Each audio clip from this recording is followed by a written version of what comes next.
So, hi everyone, welcome. I'm Sasha Bajan. I'm Customer Behaviour Change Lead at Southern Water. Southern Water provides water and wastewater services for large amounts of the southeast of England. So we have about 4.7 million customers. And so in my role, I'm the in-house subject matter expert on behavioural science, so really understanding our customers, how they think, feel and behave. And we've been working closely with Cavendish Communications. So I'm going to hand over to Charlie, Creative Director at Cavendish Communications, and we're going to talk about our Make One Change campaign. Thank you. So naturally, we're going to do a shameless plug about what the agency is and what we do for our clients. It's just the way. But rather than me talk at you for another couple of minutes, because you're going to hear my voice for quite some time, I'm going to play a lovely video, which is obviously in the keeping of what we're doing today. So hopefully I pressed the right button. Am I not close enough? Just make sure I stretch.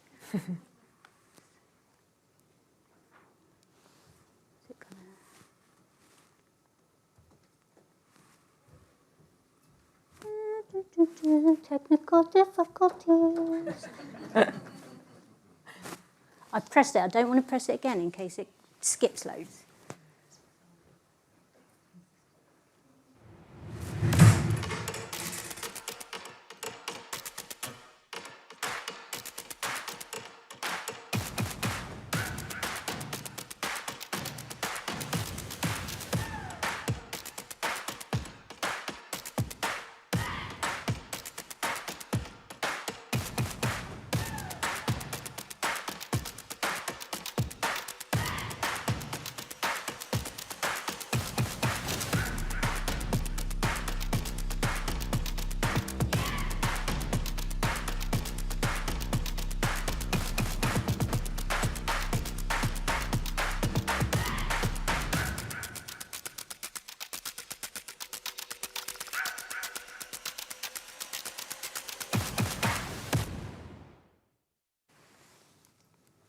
Go. So what does that actually mean for our clients? And what we mean when we work with our clients around creative solutions is it's about creating things that are going to matter. It's about that impact that lasts to create change, whether it's behaviour, mindset, awareness. It's all those really important pieces that sometimes get lost in the noise of all of the content that is being created out there. And Cavendish, for its part, really works with clients to understand that we're not just competing now with our peers and others in our sectors and our industries that we're currently operating in. We are now competing with the Swifties, the Kardashians, brain rot TV content. It's all of that other noise that is being fed to all of us as consumers. And how do we actually get those really important messages through in a way that's going to be memorable and stand out against all of that noise? So that's why it's really exciting today to have Sasha with us, who is, as we've already said, one of our clients at Southern Water. And we're going to be talking to you about a campaign that was purely focused on that behavioural change element and how we need to communicate a message through to get audiences to actually change their behaviour and their perception of how they use water. Come on. I might just get up. I'm just going to stand over here for now, just in case of the button. But what was the challenge that we faced when it came to this particular campaign idea? And that was that the southeast of England, and like many areas of the UK, it is water stressed. And what that means is that there is not enough water to go around. And what that needed to help us create the campaign was all around the fact that, you know, we know that there are rising infrastructure costs where we're needing to upgrade what's happening in terms of improving the water systems around us. Climate change is putting an extreme pressure on. We've all probably been subject to the hosepipe bans this summer. So lots of different factors are happening that are really putting pressure on the water companies and water consumption of us as consumers. But Southern Water has a goal, and by 2030, they need to have found an additional 50 million litres of water every day to meet customer demand. So this is why a campaign like this is so important, because, you know, where do you find 50 million litres of water? It's not just going to fall from the sky, although that's what customers do seem to think. And just a few stats to kind of give you a bit of an idea on the challenge that we were facing is that the average household uses 127 litres of water per person a day, we need to reduce it to 100 litres by 2045, and that changing those habits, so everything from turning the tap off when you brush your teeth to taking an hour off your shower, is all absolutely critical to changing those behaviours and closing that gap when it comes to water consumption. So what was the ask? And the ask was to inspire that long-term behaviour change. It's not just short-term awareness. It's not a campaign trying to sell a new pair of shoes or a new fashion trend that's going on. This is something that we need to really hit home with consumers.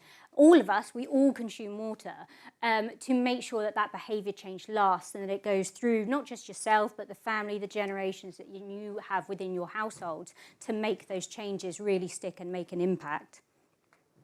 Sounds really easy, right? Do something really flashy, nice video, everyone's going to remember it, great. Not exactly. This is where I am very pleased to hand over to Sasha, because one of the fundamental pieces of this campaign for its success was the fact that we had access to behavioural change insight, something that as we move forward in our kind of current climate with AI, with everything that's happening, that insight into actual real customers' habits, how they consume, how they feel, is going to be even more critical as we go through and try to create these campaigns that create change.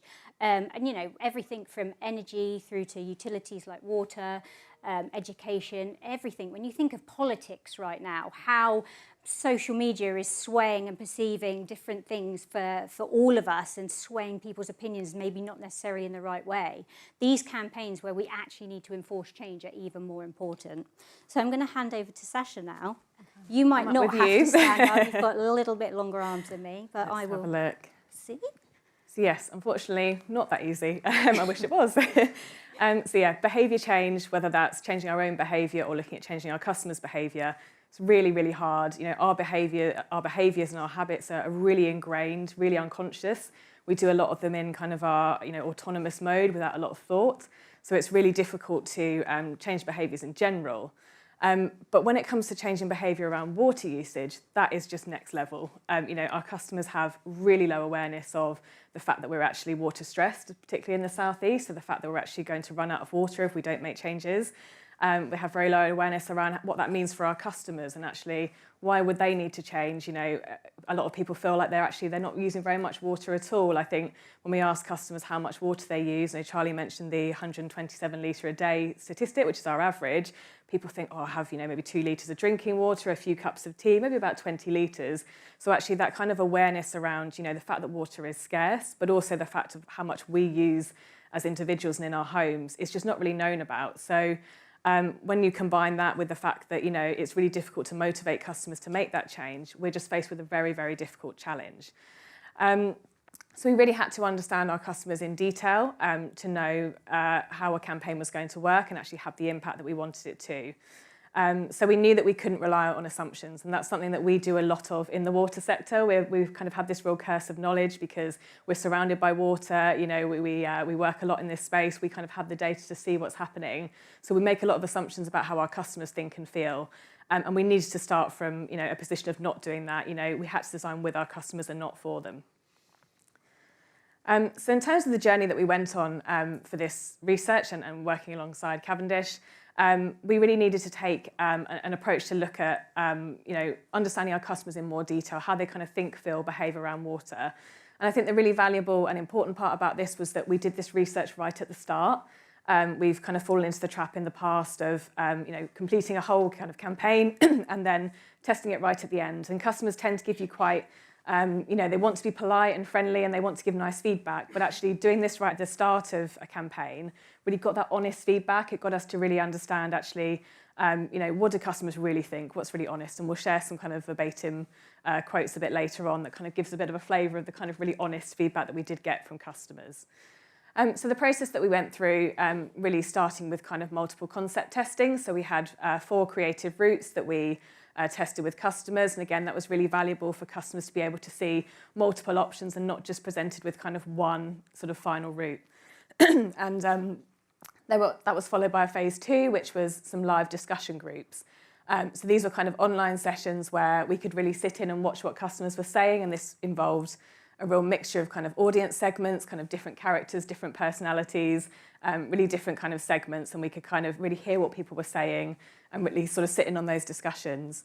And finally, we went through a phase 3, which was actually kind of iterating on those concepts and then presenting them side by side. Excuse me.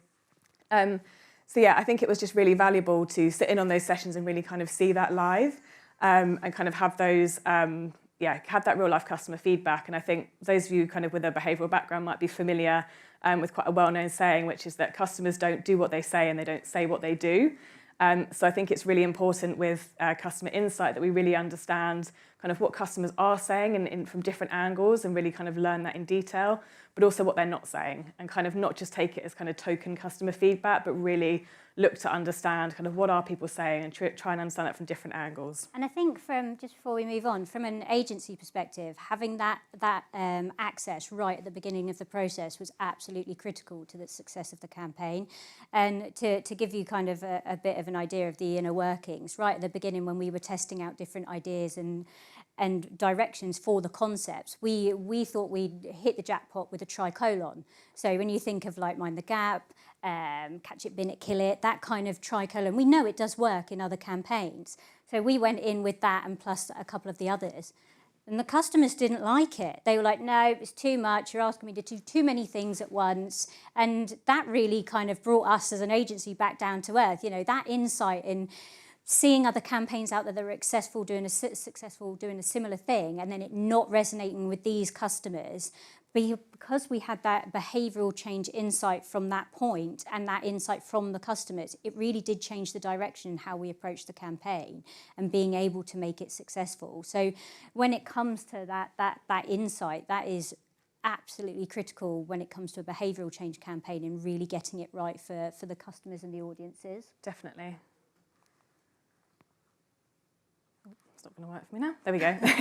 So something that was really revealed during this research phase is that there's a really clear disconnect between awareness of water scarcity and that motivation to change. And there's a quite familiar concept within the behavioural science literature, which is called the intention-action gap. And that is that gap between, you know, having that real intention to change, whether that's I'm going to go to the gym a bit more or I'm going to eat a bit healthier, to actually that action. So actually, how do you then act to do that? And I think one of the big challenges with a behaviour change campaign is that it's not just about making customers aware and landing a message. We actually have to walk them to a point where they are going to want to actually change their behaviour, and that's going to happen. So it's so many more layers than, you know, just landing that message. So yeah, we revealed that disconnect, which was, you know, very pleasing from my perspective to kind of see that aligned to sort of best practice behavioural science, that really does exist. So we knew that this had to be more than just awareness. We had to motivate customers, but also we had to enable customers. So we had to help them understand how they could change, to see it as valuable, to actually find that worthwhile, to feel positive about it. So that was a really big task for us in sort of getting to this point and knowing where we had to go from here.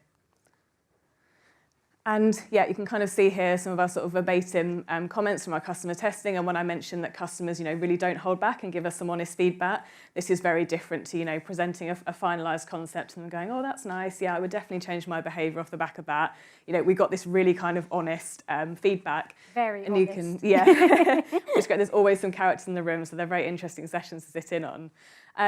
But yeah, I think some of the kind of key themes that came out, I need to understand the motivation financially.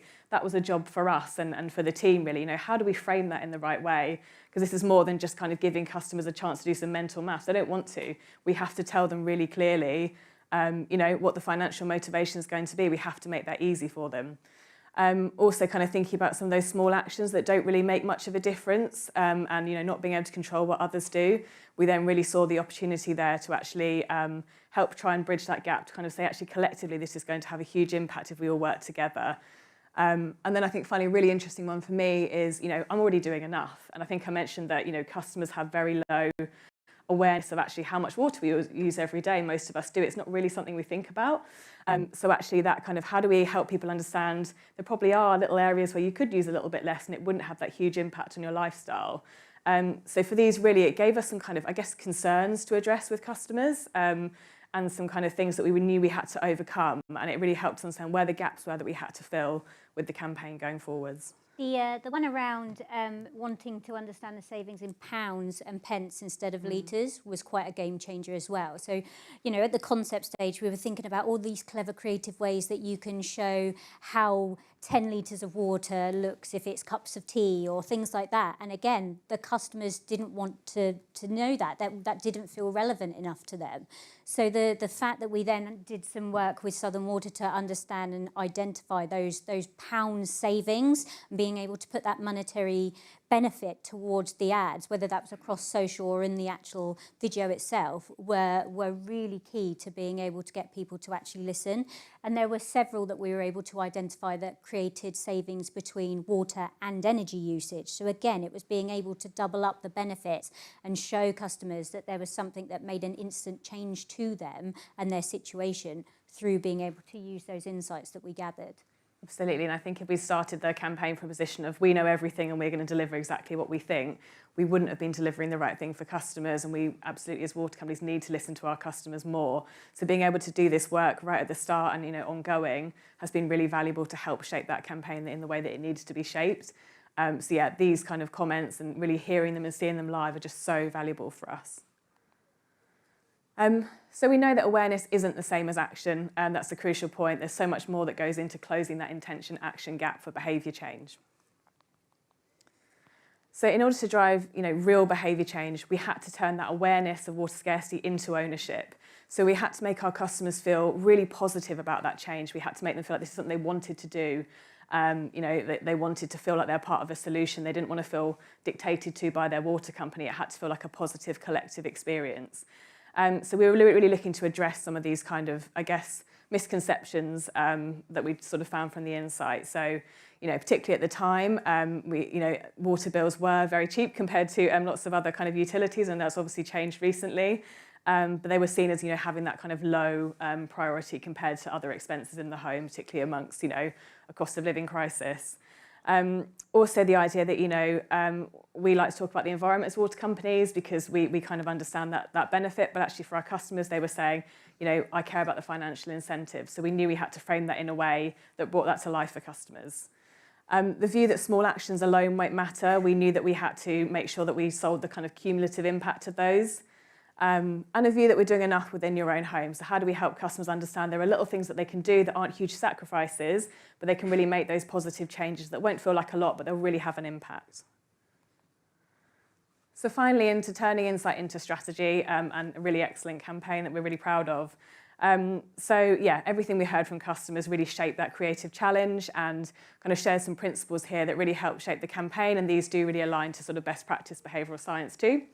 So firstly, make it simple or make it easy. Making that feel really achievable for customers. We've got to be reasonable with customers about what they do. You know, there's some real eco warriors out there who do some really great things with, you know, catching their shower water in a bucket and using it to flush their toilet. I'm not on board with asking customers to do that unless they want to. It's great, but, you know, has to be reasonable, has to be easy to do, has to fit into their lifestyle really well and feel comfortable. So starting with those kind of simple, easy actions. Making it feel rewarding, as I say, you know, emphasising those financial and emotional benefits. How do we do the job of actually framing that in the right way for customers? Making it collective, so making it feel like a kind of, not just a what can I alone do, but actually those small changes really adding up and acting together as kind of communities. That's really important to us as a company too. And finally, making it feel positive. So we had to focus on positivity and hope and not making, you know, customers feel guilty. We're not in a position as water companies to lecture customers and finger wag and tell them what to do.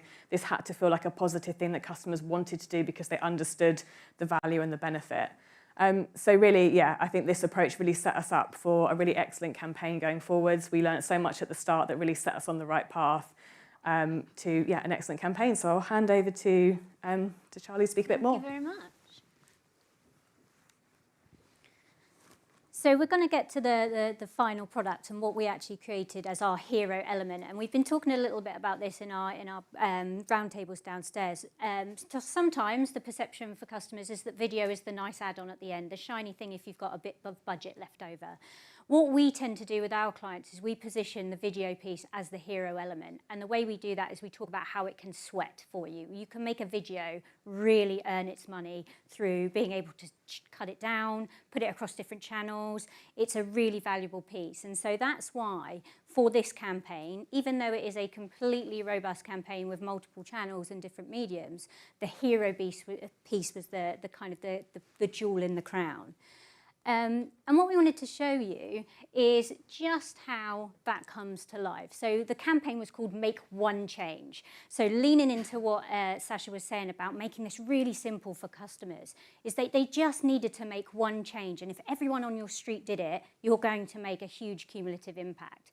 So it was all about making customers feel engaged and empowered to start small. So it showed that by just adjusting that one daily habit, so earlier I mentioned turning the tap off by brushing your teeth, or having shorter showers, you can really add to that water-saving message that then benefits you from a financial standpoint, but also the environmental piece secondary. So the idea of the campaign was that it was going to be inclusive, achievable, and human. We had to avoid feeling corporate, and we really needed to avoid being preachy. So as Sasha's already lent into, the water companies cannot, even if there is a fundamental behaviour that customers and consumers make that is really hard to justify. So I was talking earlier about, how some takeaways still put their oils and grease down the sewers and things like that. That's a catastrophic change, and it creates fatbergs. We still can't preach to them because there's always a finger pointing back at those water companies. So the first thing we did, and I could stand up here and I could show you some lovely storyboards and things like that, but we went about this a little bit differently because we were on a really short turnaround time. We needed to get the campaign out very quickly. So our video team came up with a really creative concept where they basically created the ad themselves so that the customer could get a really, really good feel of the pace, the messaging, and kind of the visual style and direction of how the video was going. Mark will be available for autographs later on if you do so wish. But this is one of the favourite things that we do when we have the time for a customer, because it really helps them understand what we're trying to do. So, fingers crossed. Our vision is the future and continue climate change. More people. And less water to go around. But if we all make one change, like swapping a hose for a watering can, or turning off the tap while brushing your teeth, or filling up your washing machine, together we can secure water supplies for future generations. So, save a little water, make a lot of difference.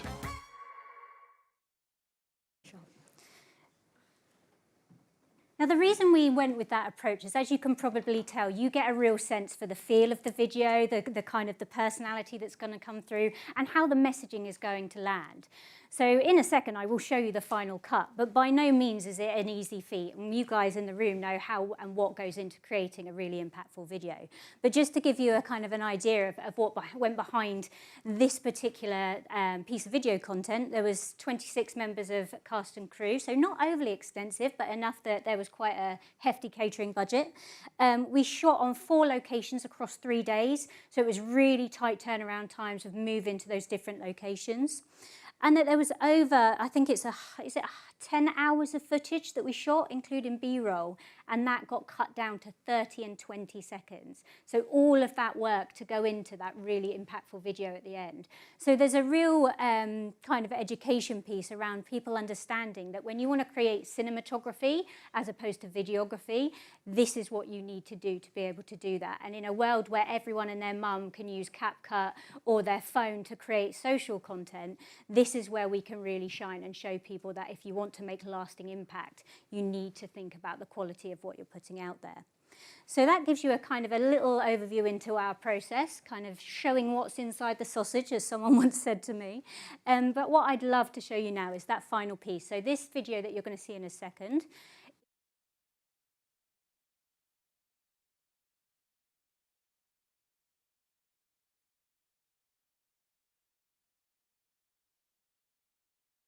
content across the website.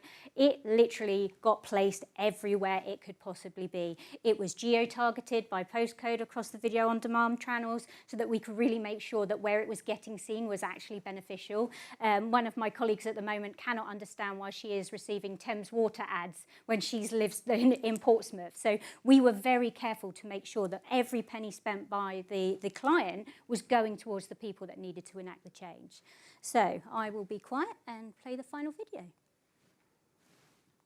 Our region faces a future of continued climate change. More people and less water to go around. But if we all make one change, like swapping the hose for a watering can, Turning your tap off while brushing your teeth.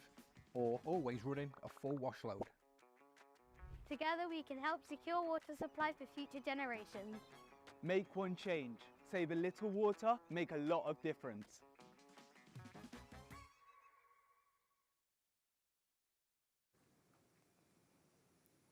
So as you can see, that really was a campaign that was built to connect. We used a variety of different generations to be able to tell that story. For some reason, when you've got a child that can give those messages, it is a lot easier to land with an adult audience, providing that child isn't annoying. Luckily, Ellie was fantastic. But again, it's all of those little intricacies that help to make a behavioural change campaign successful. In terms of the campaign as a whole, as I've already said, the video was the jewel in the crown of this campaign. It was the piece that we wanted to make sure did the heavy lifting. But that was part of a much wider, robust campaign that touched across all of the different channels. So whilst I've already mentioned the TV and on demand, we then had digital and social. So we had programmatic banners going out wherever we possibly could. We had radio and outdoor. So the radio was a take of the video, the advert audio. So again, just creating that consistency rather than having a completely different narrative for the radio campaign. And that was something we took into consideration at production stage of the ad. And then there was local targeting, so everything from out of home, train stations, buses, you name it. The whole campaign was littered across those areas that really needed to take notice and make those behavioural changes that we needed. So all in all of those different touch points, you could guarantee that a Southern Water customer was going to see something. One of the other elements that we did, and we talked a little bit about this on our roundtable, is right at the beginning of the kind of conceptual stage, we looked at different areas that we could capitalise on to create kind of a burst of new messaging that still felt consistent with the whole campaign. And one of the great things about the utilities, and like I've already mentioned about kind of hosepipe bans and things like that, being able to use the weather as a device to change out messaging, to give audiences, one, a bit of a fresher narrative, but also change their perception. So as Sasha's already said on our roundtable, and we'll probably say again later, trying to convince people to save water when it's pissing down with rain is quite a challenge, whereas when it's drought and everything's gone brown in the garden, it's a little bit of a different conversation. So we were able to use the weather as a bit of a trigger point to change out messaging so that we could reinvigorate those audiences and give them something else to focus on. For instance, when it was hot and before the hosepipe ban came out, a message around the fact that if you let your lawn go brown, it will come back green again. You don't need to water it. That was a really beneficial one. And then also reiterating that when it's raining to keep saving water so that you've got it for when the sun comes back out. There was a whole range of different dynamics that we were really able to use to just reinvigorate the campaign. And it's a behavioural change campaign isn't a sprint. It's not a one and done. It has to continuously be developed, refined, evolved over years to create that systemic change. And we work with a couple of different water companies that have done that to great success. And finally, measuring impact. So the kind of the bit that's like, well, what bang for my buck did we essentially get when we're talking to, the people that have to sign off the budgets for this? Because again, the water sector has such a critical audience that they're damned if they do and they're damned if they don't. So if they go out on a campaign and they spend lots of money to get people to change their habits, they're then seen as wasting money. But then if they don't spend that money to get people to change their habits, no one's going to change. So it's a real kind of snake eating its tail situation. But just in terms of what did this campaign actually achieve for Southern Water and how it continues to grow, is that it did change behaviour and it continues to do so. 37 million impressions across all channels, 6.9 million video views on TV, VOD, YouTube and Meta. That's a great number for a localised campaign, essentially. It's not national. Up 8% point increase in prompted campaign recall. So Southern Water work extensively to try and understand what works with their customers. So to Sasha's point around the focus groups, whilst we did them at the beginning to help move the campaign along and create that evolution, we also do it at the end, and they do a very big piece of work to understand what worked and what doesn't so that they can plug that into the next one. 13% uplift in customer satisfaction amongst those that saw the campaign. They didn't feel preached to. They felt that it was a valuable message. And then, of course, the kind of the jewel in a crown is we won gold for Best Video as part of the integrated campaign. So a really successful piece for us and Southern Water, and something that kind of gives you that empowerment to understand that behaviour change really does start with that insight from the customer. We can all, as creatives, get a little bit inside our heads. We see everything that's going out from agencies and competitors, the trends that are happening. And actually, looking and stopping and talking to those customers sometimes can really bring you down to earth. And that's what's really important for some of these big campaigns that need to create that impact. And then I'm just going to hand over to Sasha as the closing thought. Yeah, this is really game-changing and a real step change for us as a water company. I think in the past, this is just really building so much more on kind of the work we've done before, and I think it's really exciting that we've taken this approach, and obviously the campaign speaks for itself. And I think a lot of that is because it was based on people, and we were designing for our customers and making sure they were embedded at every sort of stage of the journey, but also making it feel really human, hopeful and doable. So I think we've delivered a really fantastic campaign. It's been so brilliant working with the Cavendish communications team and obviously continuing to work together. But yeah, this is really game-changing for us as Southern Water as we try to engage better with our customers. So really excited to have sort of shared a bit more about Make One Change today, and long may it continue. Thank you. Fantastic. Thank you very much.